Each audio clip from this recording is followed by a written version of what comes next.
abbandonato di via Sansovino Mestre, ad oltre un mese dall'acquisto del terzo proprietario, non è stata fatta alcuna bonifica a residenti pronti alle barricate. Bonus 110% a Venezia. Gli interventi di riqualificazione riguarderanno ben 580 alloggi comunali. Nelle prossime settimane al via i cantieri nel quartiere Pertini a Mestre. Nel centro di Mestre un cuore verde al posto del buco nero dell'ex Umberto I, una delle 4 proposte con interrogazione al sindaco Brugnaro del gruppo consigliare verde progressista. Decreto infrastrutture, via libera anche ai Velus a Venezia con l'installazione di dispositivi per l'accertamento delle violazioni dei limiti di velocità all'onorevole Pellicani. Finalmente. Il quindicenne che accoltellò con 23 coltellate Marta Novello a Mogliano, libero per un errore burocratico del Tribunale dei minori, già condannato per tentato omicidio, è tornato in libertà. Appello dell'Associazione delle piccole e medie imprese del Veneziano: i partiti in campagna elettorale, sarà un autunno difficilissimo, occupatevi delle aziende. L'ex base missilistica NATO ad Autodromo per appassionati accade a Peseggia, nel cosiddetto sito 5 che da sabato ospiterà il rally di Scorzè che ritorna dopo 3 anni di stop.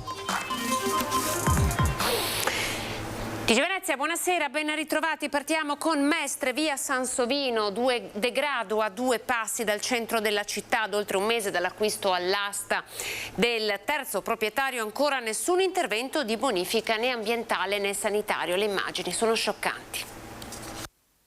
È trascorso più di un mese dall'acquisto all'asta per 10 milioni di euro del cantiere degradato e abbandonato di via Sansovino Mestre. Ad oggi ancora nessuna risposta scritta da parte di Cafarsetti all'interrogazione presentata dal gruppo consigliare verde progressista in merito al futuro dell'ex officina Cellina, poi diventata Enel nel primo dopoguerra e risalente ai primi del Novecento. L'acquisto dell'intera area con i 3 nuovi immobili, dove ci sono complessivamente 89 abitazioni finite al grezzo, è infatti vincolato al diritto di prelazione riconosciuto per legge a favore dello Stato ed altri enti territoriali, e cioè Soprintendenza, Regione, Città Metropolitana e appunto Comune. Il Comune deve dichiarare se è interessato o no a quell'acquisto dell'area storica, il manufatto della Cellina, che ha anche dei vincoli della sovrintendenza. Fatto questo, probabilmente si sbloccherà il tutto. Riconosciuta e nota da più parti la situazione di abbandono e di grande degrado dell'area, mete e bivacco permanente di spacciatori sbandati, prostitute e tossici, e ridotta per questo ad immondezzaio anche a causa dell'erba alta e incolta. È di pochi giorni fa l'episodio di alcuni residenti con una ragazza all'8° mese di gravidanza che si sono ritrovati le pantegane in casa. C'è una gru ferma dal 2015 e nessuno ci sa dire se questa gru c'è un organo che deve andarla a controllare, perché 7 anni ferma. Cosa può succedere? E poi c'è tanta, noi non ce l'abbiamo con nessuno, c'è tanta sporcizia, ci sono detti in veneziano le pantegane che si sono arrampicate sugli appartamenti e ci sono un paio di famiglie che se le sono trovate sotto al letto. Io vorrei vedere chiunque di quelli che devono gestire questa cosa vivere in questa situazione. Insomma, un degrado insostenibile e reso oggettivamente ancora più estremo anche dalle alte temperature di questi giorni, per una situazione che perdura oramai da ben 7 anni. Siamo sotto il bruciore dei primi di agosto ed al momento non è stato fatto nessun intervento. Bonus 110% a Venezia. Gli interventi di riqualificazione riguarderanno ben 580 alloggi comunali. Si parte dal quartiere Pertini. Stiamo oggi intervenendo per intercettare le opportunità del super bonus 110 e quindi abbiamo finalmente avuto tutti quanti via libera da parte dello Stato, delle agenzie delle entrate, delle circolari che rendono complicato muoverci in questi ambiti, e siamo pronti a partire con un grande piano che vede l'intervento su circa 550 appartamenti in tutta la città per circa 70 condomini che saranno appunto interessati da attività di cappotto esterno, cambio serramenti, sistemazione degli impianti termici, tutta una serie di ascensori, tutti interventi che sono finalizzati al risparmio energetico, al miglioramento della qualità estetica dell'edificio ovviamente e anche all'accessibilità. Riqualificazione energetica degli immobili comunali grazie al bonus 110%. Ai 15 complessi del rione Pertini già approvati con i lavori in partenza nelle prossime settimane, dicono da Cafarsetti, si aggiungono altri 61 immobili, dei quali 28 condomini nelle municipalità di Marghera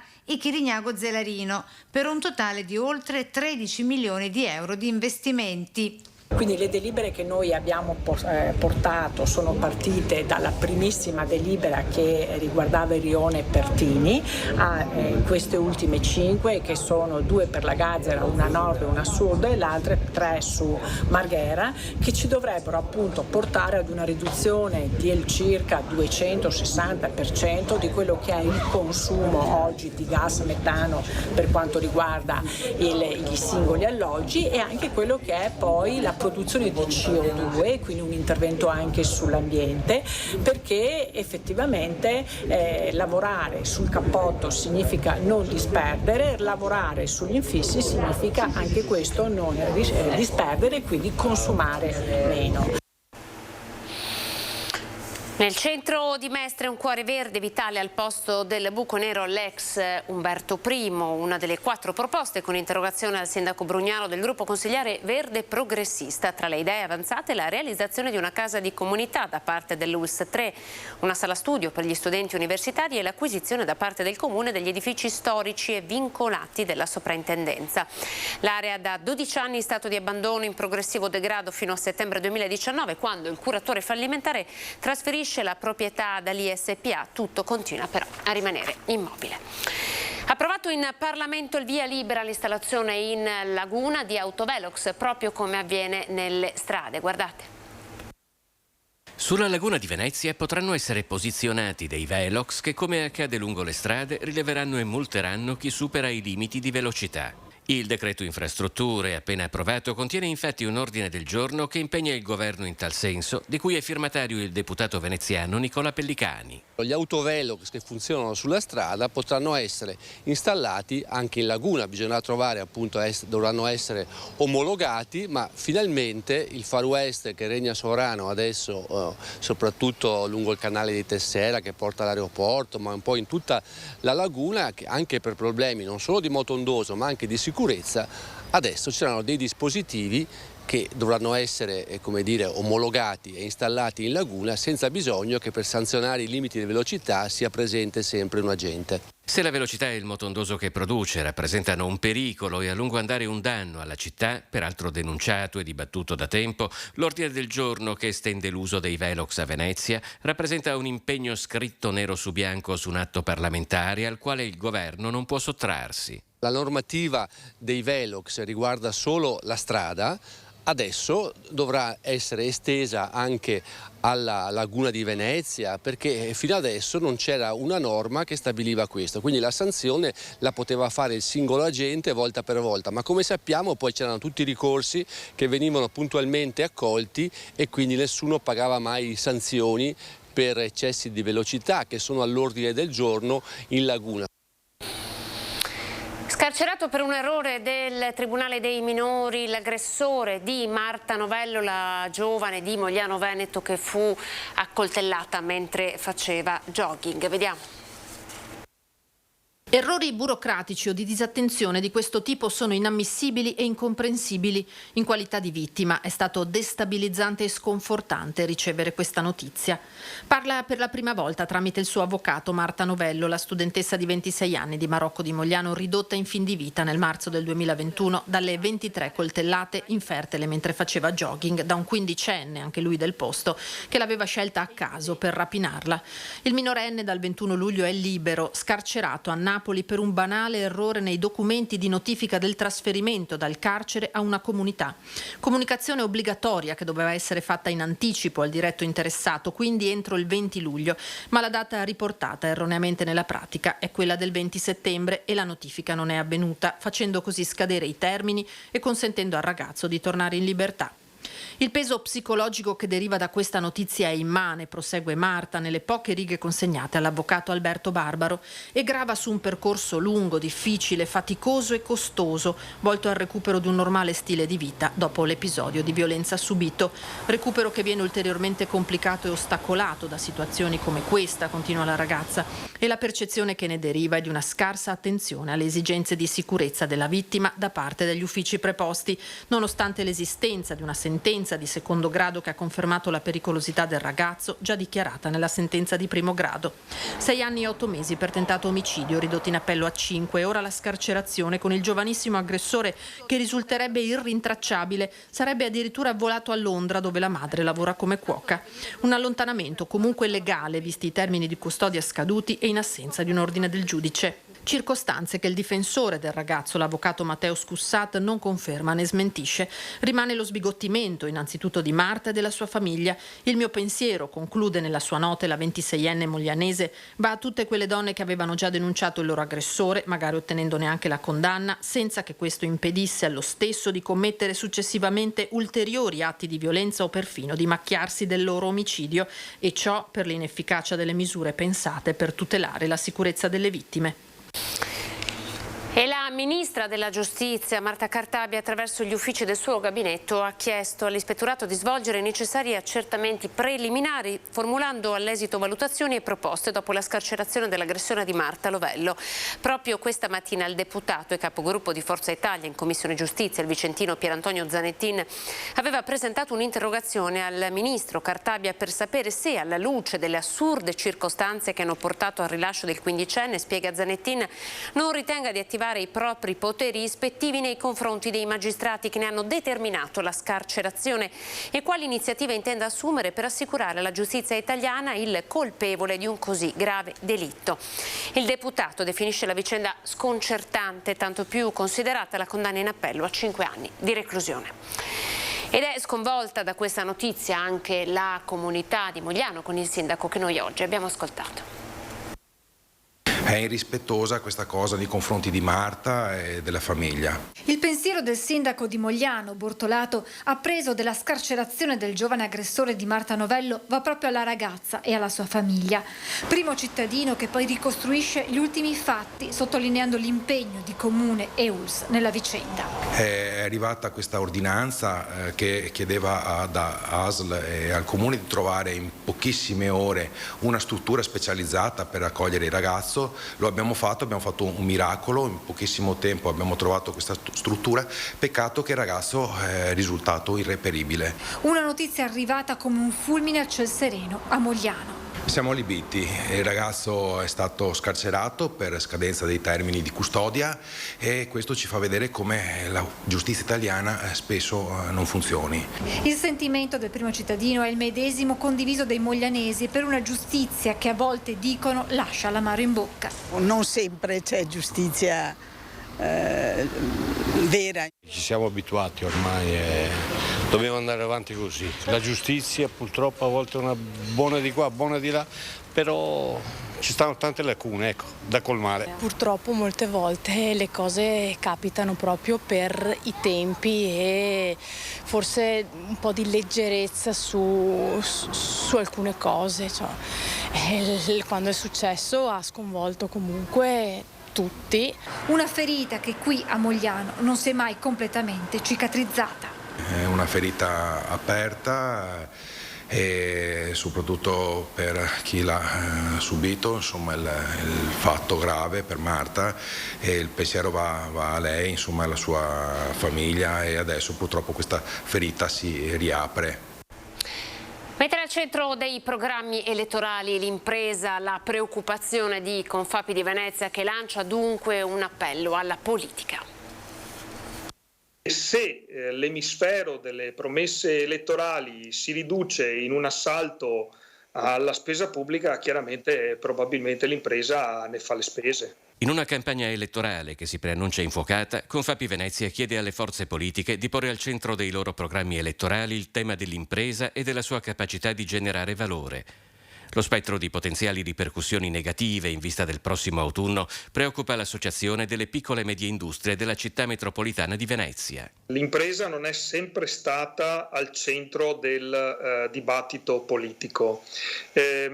Cosa vogliamo dire con rimettere al centro l'impresa? Significa che anche la spesa pubblica deve tenere conto delle esigenze dell'impresa nella pianificazione, per esempio, delle opere pubbliche, nei principi di semplificazione burocratica, oppure per esempio nel principio della pressione fiscale, quindi investire parte del gettito anche in favore delle imprese. Se da gennaio ad aprile il recupero del mercato del lavoro è stato consistente, a maggio e giugno si è però verificato un rallentamento della crescita con un calo della domanda di lavoro pari al meno 3% rispetto all'anno precedente. Veneto Lavoro descrive una situazione per il primo semestre assolutamente positiva, si parla di 77.000 posti di lavoro che si sono creati, gran parte sono legati comunque ai servizi e al turismo. Il problema nasce per il secondo semestre dell'anno, dove si sono palesate tutta una serie di criticità che poi alla fine di sostanza hanno determinato anche l'attuale crisi di governo. Se il Veneto e Venezia sono senz'altro in grado di tornare su livelli occupazionali e produttivi pre-pandemici, l'autunno si presenta denso di fattori preoccupanti: la guerra, l'inflazione, l'euro debole, le criticità delle filiere logistiche e del settore edilizio, oltre all'incognita rappresentata dalle elezioni, che fa entrare molti investitori in una fase di attesa. Andiamo a Jesolo. Dopo gli ultimi episodi di violenza, il sindaco corre ai ripari e chiude gli accessi al mare per il fine settimana alla sera. Contro la violenza dilagante di questi ultimi giorni, a Jesolo il sindaco corre ai ripari ed emana una nuova ordinanza con cui estende il divieto di accesso all'arenile dalle 3 strade nei pressi di Piazza Mazzini. Provvedimento che prevede la chiusura degli accessi nelle serate di venerdì, sabato e domenica e così pure a Ferragosto, liberando il passaggio subito dopo le 4 del mattino del lunedì. Dopo l'arrivo questa settimana di 25 nuovi militari a presidio della città, tra carabinieri e guardia di finanza, ora anche questa nuova disposizione di Christopher De Zotti contro il dilagare di tanta troppa violenza concentratasi in soli pochi giorni tra risse, sparatorie e accoltellamenti, con al centro della cronaca spacciatori, sbandati e baby gang. La nuova palestra di Dolo polifunzionale, oltre agli alunni del liceo Galilei, ospiterà anche partite di pallacanestro, pallavolo e pallamano. Il taglio del nastro è previsto a settembre, ma la nuova palestra polifunzionale realizzata dalla città metropolitana di Venezia all'interno del distretto scolastico di Dolo è già pronta all'uso. Alla ripresa dell'anno scolastico sarà innanzitutto utilizzata durante il mattino dai quasi 1.300 studenti del liceo sportivo Galileo Galilei. Una struttura come questa d'eccellenza servirà oltre agli studenti anche a tutte le nostre associazioni. Questo è un ambiente di formazione educativo con la presenza anche di genitori, nonni, parenti, amici, ma anche cittadini che volessero godere di uno spazio e vedere come la società, in questo caso la città metropolitana e il comune di Dolo, costruisce un ceto di bravi ed onesti cittadini. Frutto di un investimento di 2.200.000 euro, la nuova struttura copre una superficie totale di circa 2.000 metri quadrati. L'ampiezza della struttura interna è invece di 1.376 metri quadri. Una palestra definita innovativa sia per il criterio di costruzione, prevalentemente prefabbricato, sia per l'utilizzo dei materiali esclusivamente legno, al di là dell'impianto di fondazione tradizionale. Una palestra capace di ospitare all'incirca 200 posti in tribuna e già tracciati 3 campi di gioco per 3 discipline diverse: basket, pallavolo e pallamano. La nuova struttura polifunzionale è anche omologata CONI per ospitare partite del campionato di Serie B e C Gold di pallacanestro, pallavolo e pallamano, ma si propone anche come un luogo attrattore di sviluppo sociale, un ambiente di formazione educativa aperto a tutti. Ecco, il fatto che ci sia da parte di tutti un prendersi cura anche di un'opera come questa fatta all'avanguardia con tecnologie e modalità moderne implica anche un sviluppo e un contesto educativo. Questa è la società della città metropolitana, del comune di Dolo, che vogliamo per costruire insieme dei buoni e dei bravi cittadini. Una gara di rally nell'ex base NATO di Peseggia, il nuovo destino del famosissimo Sito 5. Da base di missili ad autodromo per appassionati è il nuovo destino dell'ex base NATO a Peseggia di Scorzè, conosciuta con il nome di Sito 5. Realizzata durante la Guerra Fredda e operativa dal 1969, la sua funzione era difendere l'Italia settentrionale da eventuali attacchi aerei provenienti da est. Gestita dalla 5ª batteria missili contraerei di Mestre, l'attività militare cessò nel 1996 e l'ex base missilistica venne dismessa nel 2009, dopo l'acquisto trasferita al comune dal demanio militare nel 2015. È bellissimo vedere come attraverso il nostro sport, attraverso l'automobilismo, si sia potuto anche dar corso ad una riqualificazione del territorio. È bellissimo infatti vedere delle prove speciali svolgersi in quella che era un'ex base militare e che adesso è stata riconvertita sapientemente dall'amministrazione. Nelle prossime ore la prova speciale per la 19ª edizione Rally Città di Scorzè. 86 gli equipaggi in gara sabato prossimo 6 agosto sulle strade a cavallo tra le province di Venezia, Padova e Treviso. Tra le novità più attese il ritorno dopo 3 anni di stop della super speciale notturna, appunto nella ex base missilistica di Peseggia, con un percorso tutto rivisto tra stradine tortuose, curve veloci e allunghi mozzafiato. Con queste belle immagini noi ci fermiamo, siamo alle previsioni del tempo. Grazie per essere stati in nostra compagnia, buon proseguimento. Dopo di noi TG Treviso. Arrivederci.